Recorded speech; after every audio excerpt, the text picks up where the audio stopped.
கேள்வி நேரம் நிகழ்ச்சிக்காக உங்களை மீண்டும் வரவேற்கின்றேன். அரசியல் சகிப்பின்மை, இந்தியாவினுடைய பன்மைத்துவம், மத சகிப்பின்மை, இப்படி பல்வேறு தளங்களில் வாதிச்சுட்டு இருக்கிறோம். இந்தியாவினுடைய பன்முகத்தன்மை சூழலில் இந்த அரசியல் சகிப்பின்மை ரொம்ப முக்கியமான ஒரு இடம் பெறுகிறது. மத சகிப்பின்மை நம்ம தொடர்ந்து பேசலாம். திரு அமெரிக்கை நாராயணன், ஒரு முக்கியமான குற்றச்சாட்டு என்பது மோடி அவர்கள் வளர்ச்சி சார்ந்த திட்டங்களில் முன்வைக்கிற போது நீங்கள் திசை திருப்புகிறீர்கள்.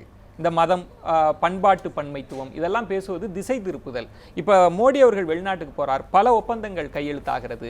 ஆனால் அது பற்றியெல்லாம் பேசாமல் தாத்ரி சம்பவத்தில் அவர் பேச மறுக்கிறார். இதையே சொல்லிட்டு இருப்பது காங்கிரஸ் திசை திருப்பக்கூடிய ஒரு அரசியலை செய்கிறது. இதுதான் குற்றச்சாட்டு. முதல்ல இவர்கள் வெளிநாட்டுக்கு போய் எல்லாம் பேசுறது, இவங்க மோடி அவர்கள் மூடிஸ்னு வெளிநாட்டு இதுவும் இருக்குது, நாட்டை எக்கனாமிக் இல்லை, அவங்களே சொன்னாங்க இது தொடர்ந்து நடப்பது இவர்களுடைய சகிப்புத்தன்மையால் இந்தியாவுடைய வளர்ச்சி குறையும், வெளிநாடுகள்லேருந்து வர இன்வெஸ்ட்மெண்ட் குறையும். நான் சொல்லலை, அவங்க சொல்லியிருக்காங்க. நான் சொன்னா காங்கிரஸ் சொல்லிடுச்சுன்னா உடனே என்ன சொல்லுங்க மோடியை பற்றி இதை பேசுகிறோன்னு. வெளிநாட்டிலே இவர்களை எவாலுவேட் பண்ற இந்தியாவுடைய எக்கனாமிக் ரேட்டிங் கொடுக்கறதுக்கு இது மூடிஸ் மோடியை பத்தி என்ன சொல்லிறாருன்னா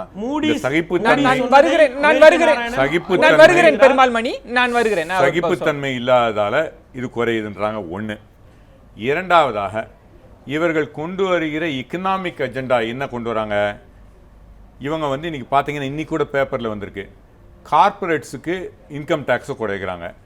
ஆனால் நடுத்தட்டு மக்கள் நீங்கள் சம்பாதிக்கிறீங்க சேலரியில் உங்களுக்கு ஏதாவது குறைச்சாங்களா? உங்களை அதிகம் பண்ணிக்கிட்டு போயிட்டுருக்காங்க.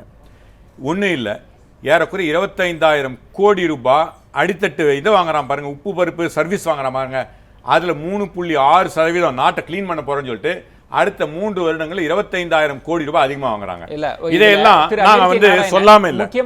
நீங்க உங்களுடைய கேள்வி என்னன்னா எக்கனாமிக்ஸ் பத்தி நாங்க பேசாம இதை பத்தி பேசுறோம்னு சொன்னீங்க.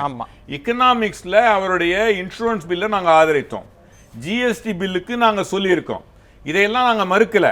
ஆனா ஒன்று ஞாபகம் வச்சுக்கங்க, without peace there's no progress, without progress there's no peace. இந்த நாட்டினுடைய அமைதியை குலைக்க வழியில இந்த நாட்டை பிரித்தாளும் சூழ்ச்சியில செய்யணுங்க. ஹிந்துத்வா என்ற பெயர்ல போலி இந்துக்கள், சூடோ ஹிந்துஸ், இவங்க இந்துத்வா என்ற பெயர்ல என்னுடைய வாழ்க்கையில் நடந்த ஒரு சம்பவத்தை 96ல பேரே சொல்றேன், ஷர்மான்னு விஜில் என்ற ஆர்கனைசேஷன்ல வந்தாங்க. நீங்க குப்பத்துல போய் வேலை செய்யறீங்க, ஆட்டோக்காரங்களோட வேலை செய்யறீங்க, என் கட்சிக்கு வரதான்னு கேட்டாங்க. நான் இதெல்லாம் நீங்களும் செய்யறீங்க, ஆனா எல்லா இந்துக்களும் சமம்ன்றீங்க, வாழ்த்துறேன், எல்லா இந்தியர்களும் சமம்னு சொல்லுங்க. சொல்ல முடியல. இவர்கள் இந்த நாட்டில அனைவரும் ஹிந்துத்வா என்று அவர்கள் நினைக்கிறத, இந்துக்கள் இந்த மாதிரி நினைக்கல. அவர்கள் ஹிந்துத்வான்றது ஒரு இந்துக்களை அடாப்ட் பண்ணி கிறிஸ்டியன்ஸும் முஸ்லிம்ஸும், ஏன் தலித்துகள் சொன்னாரு, இந்துக்கள்லயே எல்லாரும் மாமிசம் சாப்பிட்றவங்க இல்ல, நான் மாமிசம் சாப்பிட்றது இல்லை, ஆனால் மாமிசம் சாப்பிடுவதற்கு அது ரைட் இருக்குன்னு நான் நினைக்கிறேன். இதுதான் காங்கிரஸ் நினைக்குது. அதனால தான் காங்கிரஸ்ல நான் இருக்கேன். இது மாதிரி என்னை போன்ற பலர் இருக்காங்க, இந்துக்கள் இருக்காங்க. இவர்கள் இந்துக்கள் எல்லாம் இவர்கள், ஆனால் இவங்க எப்படி குஜராத்தை என்ன பண்ணாங்களோ அதே ஃபார்முலாவை இந்தியாவில் உபயோகப்படுத்துறாங்க. குஜராத்தில் பெரும்பான்மையினர் சிறுபான்மையினுடைய பிளவுகளை ஏற்படுத்தி அதை ஊதி பெரிவு செய்து ஆட்சிக்கு வந்தாங்க. இதை இந்தியாவில் செய்ய பார்க்கிறார்கள். நாம் அடையாளம் கண்டு கொள்ள வேண்டும் என்றுதான் இன்றைய திரு பெருமாள் மணி, உங்களிடம் நான் வைக்கக்கூடிய கேள்வி, மாற்று சிந்தனைகளுக்கு இல்ல நீங்க வந்துருங்க, என்னுடைய இல்ல திரு பெருமாள் மணி, என்னுடைய கேள்வியை வாங்கிட்டு நீங்க பதில் சொல்லலாம். நீங்க மூடிஸ்க்கு கூட பதில் சொல்லணும்னு சொன்னீங்க. என்னுடைய கேள்வி என்பது, மாற்று சிந்தனைகளுக்கு காங்கிரஸ் வாய்ப்பு தரதில்லை, அது காது கொடுக்குது இல்லை அப்படின்னு நீங்க சொல்றீங்க. ஆனா ரொம்ப நுட்பமான வேலையை நீங்கள் செய்கிறீர்கள். உங்களை விமர்சிப்பதை இந்தியாவையே விமர்சிப்பதை போல நீங்கள் திரித்து கூறுகிறீர்கள். மோடி அவர்களை விமர்சிச்சா அவர் வெளிநாட்டில் போய் என்ன பேசுறாரு அப்படின்னா, இந்தியாவுக்கு எதிராக ஊடகங்கள் செயல்படுவது அப்படின்னு. ஒருவேளை மோடி அவர்களினுடைய சிந்தனை என்பது நான் தான் இந்தியா என்று அவர் நினைக்கிறாரா? இதுதான் கேள்வி. மாற்று சிந்தனைக்கு இடம் என்பது அவரே முழுவதுமாக இந்தியாவாக உருவகப்படுத்தி கொண்டாரா என்பதுதான் என் கேள்வி. திரு பெருமாள் மணி. இல்ல இப்போ காங்கிரஸ் தரப்புல என்ன சொல்லப்படுது என்றால், இரண்டு தேசிய கட்சிகளில் நாங்கள் தான் ஜனநாயக பூர்வமான கட்சி, ஜனநாயகத்தை முன்னெடுக்கிற கட்சி என்று சொல்லுகிறார்கள். ஆனால் அப்படி அந்த வாதத்தை அப்படியே நாம் ஏற்றுக்கொண்டாலுமே கூட, கடந்த நாடாளுமன்ற கூட்டத்தொடரை காங்கிரஸ் நடக்க அனுமதித்தார்களா? நடத்த அனுமதிக்கவே இல்லை. ஏன் நடத்த அனுமதிக்கவில்லை என்று கேட்ட பொழுது, அதற்கு முந்தைய ஆட்சியில் நாடாளுமன்ற கூட்டத்தொடரை பாஜக நடத்த அனுமதிக்கவில்லை என்றுதான் சொன்னார்கள். இல்ல திரு பெருமாள்மணி நீங்க நாடாளுமன்ற முடக்கம் பற்றி பேசுனீங்கன்னா நான் புள்ளிவிவரங்களோடு பேச வேண்டியிருக்கும். பாஜக எதிர்க்கட்சியாக இருந்தபோது நாடாளுமன்றம் எத்தனை நாட்கள் நடந்தது, காங்கிரஸ் எதிர்க்கட்சியாக இருக்கிற போது நாடாளுமன்றம் எவ்வளவு நாட்கள் நடந்ததுன்ற புள்ளி விவரங்கள்லாம் ரொம்ப ஆதாரமாக ஆய்வு செய்யப்பட்டு விட்டது. நீங்க அதெல்லாம் வச்சுட்டு ஒரு தர்க்கத்தை கட்டி அமைக்க முடியாது. இல்ல இப்போ சொல்லுங்க. இல்ல நான் என்ன சொல்றேன்னா, இல்ல அதுல ஒரு தர்க்கம் இருக்கு விஜயன். நான் என்ன சொல்றேன்னா, பாஜக எதிர்க்கட்சியாக இருந்த பொழுது நாடாளுமன்றத்தை நடத்த அனுமதிக்கவில்லை. ஏனென்றால் அவர்களுக்கு ஜனநாயகத்தில் நம்பிக்கை இல்லை. நாங்கள் தான் ஜனநாயக பூர்வமான கட்சி என்று சொல்லுகிற காங்கிரஸ் அவர்கள் எதிர்க்கட்சியிலே இருந்த பொழுது நாடாளுமன்றத்தை நடத்த அனுமதித்தார்களா? அப்படி நடத்த அனுமதித்திருந்தால் தானே நீங்கள் ஜனநாயகத்தை பற்றி பேசுவதற்கு, அதனுடைய அரசியல் உரையாடலுக்கு உள்ளே வருகிறீர்கள் என்றே அர்த்தம். இன்றைக்கு நடக்கின்ற எந்த விஷயத்தின் மீது இவர்கள் என்ன சொல்கிறார்கள்? இல்ல திரு பெருமாள்மணி என்னுடைய கேள்வி, நாடாளுமன்றம் நிலம் கையகப்படுத்தக்கூடிய மசோதாவில் கடுமையாக முடக்கப்பட்டது. ஆனால் அதற்கு முந்தைய கூட்டத்தொடர் மிகவும் சிறப்பாக இருந்தது அப்படின்னு வெங்கையா நாயுடு பாராட்டு பத்திரம் வாசிக்கிறார். அவ்வளவு ப்ரொடக்டிவான பாராளுமன்றம் இருந்தது அப்படின்னு சொல்றாரு. அப்ப காங்கிரஸ் அதே காங்கிரஸ் தான், அதே ஜனநாயகத்தின் மீது நம்பிக்கை கொண்ட அதே காங்கிரஸ் தானே. அப்ப பிரச்சனை நிலம் கையகப்படுத்தக்கூடிய மசோதா தானே தவிர நாடாளுமன்ற ஜனநாயகம் இல்லை என்பது உங்களுக்கு புரியலையா? சொல்லுங்க பெருமாள்மணி. இல்ல அவர்களே கொண்டு வந்த ஜிஎஸ்டி பில்லின் மீது அவர்களுடைய நிலைப்பாடு என்ன? அதற்கான விவாதத்திற்கு அவர்கள் களம் அமைத்து கொடுத்தார்களா? அப்படி நாடாளுமன்ற ஜனநாயகம் என்று எடுத்துக்கொண்டாலுமே கூட கடந்த 10 ஆண்டுகளில் அவர்கள் ஆட்சியில் இருந்தபோது எந்த பெரிய சட்டத்தையும் விவாதித்து நிறைவேற்றவில்லை. கில்லட்டின் முறையிலே தான் பெரும்பாலான சட்டங்களை நிறைவேற்றினார்கள் என்பதை காங்கிரஸ் தரப்பிலே வந்திருக்கக்கூடிய நண்பர் ஏற்றுக்கொள்வார். நான் என்ன சொல்ல வருகிறேன் என்றால், இந்த பொலிட்டிக்கல் இன்டாலரன்ஸ் அல்லது பொலிட்டிக்கல் இன்டாலரன்ஸ் என்பது இரண்டு புறமுமே சமமாக இருக்கிறது. ஆனால் பாஜக ஆட்சி செய்கிற பொழுது அது ஏதோ மிகப்பெரிய அளவில் இருப்பதை போன்ற ஊடகங்களின் வழியாக காங்கிரஸ் அல்லது ஒரு இன்டலெக்சுவல், ஒரு இந்தியன் இன்டெலிஜென்சியா, பப்ளிக் இன்டெலெக்சுவல்ஸ் வழியாக காங்கிரஸ் கடுமையாக கட்டமைக்கிறது. காங்கிரஸ் எந்த மாதிரியான அமெரிக்க நாராயணன் சொல்ல முடியுமா? எந்த பெரிய அல்லது எந்த பெரிய மசோதாவை காங்கிரஸ் முழுமையாக விசாரித்து நிறைவேற்றியது? இந்த அறிவுசார் கருத்துருவாக்கத்தை இடதுசாரிகள் தான் கட்டமைக்கிறாங்கன்ற பொதுவான குற்றச்சாட்டு நீங்க இப்ப காங்கிரசின் மீது இதை சுமத்தி இருக்கிறீங்க. பொதுவாக இதை இடதுசாரிகள் மீது தான் வைப்பாங்க பெரும்பாலும். இல்ல, அறிவு வெளியில் இடதுசாரிகளுக்கும் நேர்வியன் லிபரல்ஸுக்கும் ஒரு வேறுபாடும் கிடையாது. சரி, நம்ம தொடர்ந்து உங்களிடம் அருணன் ரொம்ப முக்கியமாக ஆர்எஸ்எஸ் சொல்லி ஒரே ஒரு செகண்ட் மட்டும், இது நாராயணமூர்த்தி சொல்லிருக்காரு. ஏன் அவங்க பாராட்டுற ஒபாமா கூட இந்த இன்டாலரன்ஸ் பற்றி சொல்லியிருக்காரு.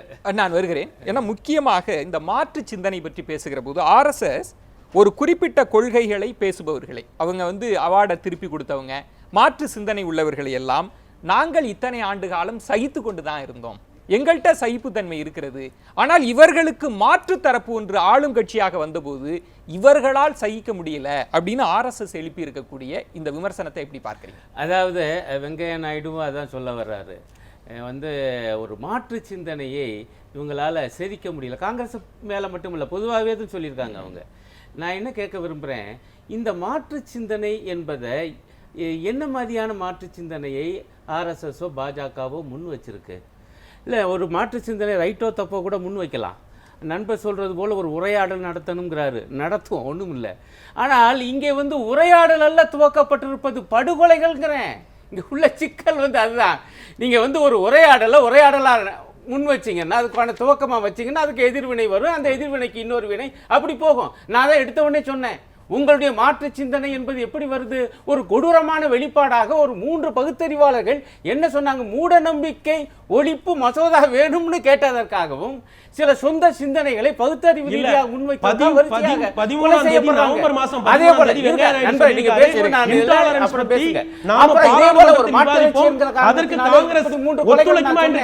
உரையாடலுடைய துவக்கம் அல்ல, இது படுகொலைகளுடைய துவக்கமாக இருக்கு. இதை எப்படி சகித்துக் கொள்ள வேண்டும் என்று வெங்கையா நாயுடுவும் இவரை போன்றவர்களும் கேட்கிறாங்க. இன்னொன்று நான் சொல்ல விரும்புறேன், மாற்று சிந்தனைனா அது இருப்பதை விட ஒரு சிறப்பானதாக இருக்கணுங்க. இவங்க உள்ளதையும் கெடுக்க பார்க்கறாங்க என்பது எங்களுடைய கணிப்பு. உங்களுடைய மாற்று சிந்தனை என்று என்ன சொல்றீங்க? ஆர்எஸ்எஸ் என்ன சொல்கிறது? இருக்கிற இடஒதுக்கீடு ஒழித்து கட்டணும்னு மோகன் பகவத் லைன்ஸ் நான் அருணன் அவர்களுக்கு ஒன்றை நினைவுபடுத்த விரும்புகிறேன். அதுதான் மிகப்பெரிய பிரச்சனை. ஒரு மந்திரி என்ன பேசுறாரு? காரிடார் என்று இருங்க 70 மாநில பேச முடிச்சவர் பேச முதல்ல உங்களுக்கு 70 முதல் 110 மாவட்டங்கள் சைபு தன்மை வேண்டும். ரெட் காரிடார் என்று பெரும்பான்மை பாதிக்கப்பட்டுள்ள முதல்ல பெரும்பான்மை நீங்க கடைபிடிங்க.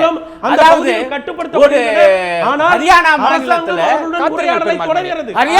ஹரியானா மாநிலத்துல ஒரு தலித் குடும்பம் தீக்கிரையாக்கப்படுகிறது. 2 சின்ன பிள்ளைகள் 2 மலர்கள் மொட்டிலேயே கருகி சாகின்றன. அதை எப்படி சொல்றாரு ஒரு மந்திரி வி.கே. சிங்? எங்க ஒரு நாய் மேல ஒரு ஆள் கல்ல விட்டு எறிஞ்சு அதுக்கெல்லாம் அரசாங்கம் பொறுப்பாக முடியுமா? அப்ப இதோடைய அர்த்தம் என்ன? அடித்தட்டு இந்துக்கள், இவங்க இந்துக்கள் பேசுறாங்களே, அந்த தாழ்த்தப்பட்ட இந்துக்கள் ஒரு குடும்பம் அதோடு சேர்ந்த 2 குழந்தைகள் பலியாவதை நாயோடு ஒப்பிடுவதுதான் மாற்று சிந்தனையா?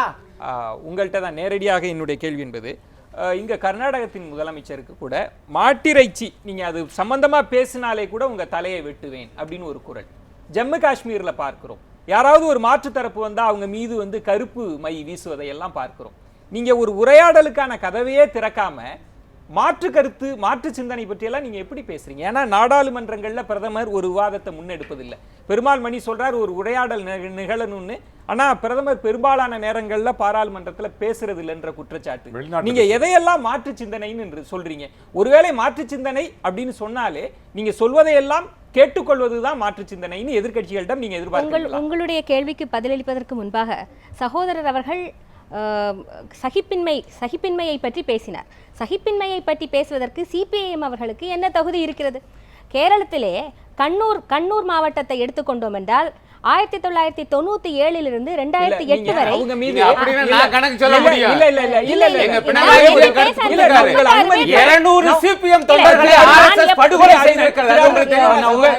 ஒரே ஒரு கேள்வி நீங்க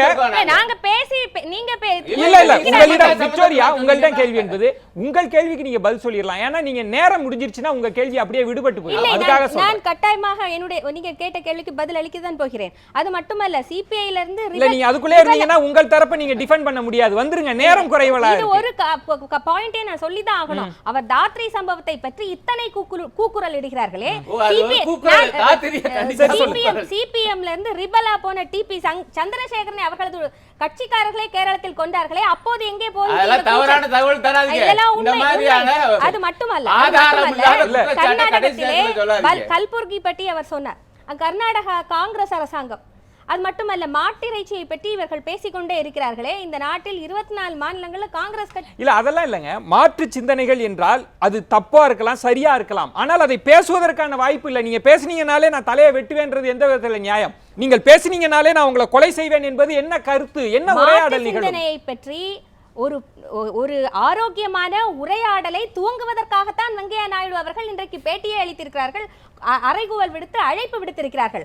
அப்படி இருக்கும்போது பல்வேறுபட்ட தரப்பில் பல்வேறுபட்ட கட்சிக்கு சம்பந்தமில்லாதவர்கள் சொல்லிய கருத்துக்களை எல்லாம் அவர் எங்கள் கட்சியோடு சம்பந்தப்படுத்தி சொல்லுவது மட்டுமல்ல, கட்சிக்கு சம்பந்தம் இல்லாதவங்க ஹரியானா முதலமைச்சர் சொல்றாங்க மாட்டுக்கறி சாப்பிடணும்னா பாகிஸ்தான் இந்தியாவை வாழ முடியாது. நேரமின்மை காரணமாக நம்மளால விரிவாக வாதிக்க முடியல. ஆனா தொடர்ந்து பேச வேண்டிய ஒரு தலைப்பு. 3 பேருக்கும் என்னுடைய நெஞ்சம் நிறைந்த நன்றிகளை தெரிவித்துக் கொள்கிறேன். பெருமாள் மணி, உங்களுக்கும் என்னுடைய நன்றிகளை தெரிவித்துக் கொள்கிறேன். கருத்து சுதந்திரம், சகிப்பின்மை, இது பற்றியெல்லாம் பேசுகிற போது நீங்கள் விரும்பக்கூடியவராக இல்லாமல் இருக்கலாம், நீங்கள் வெறுக்கக்கூடிய மனிதராக ஒருவர் இருக்கலாம்.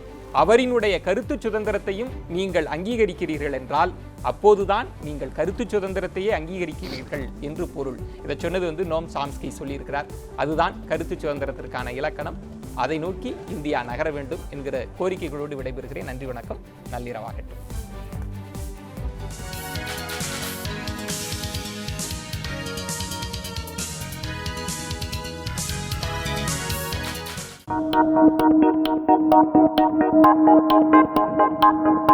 Thank you.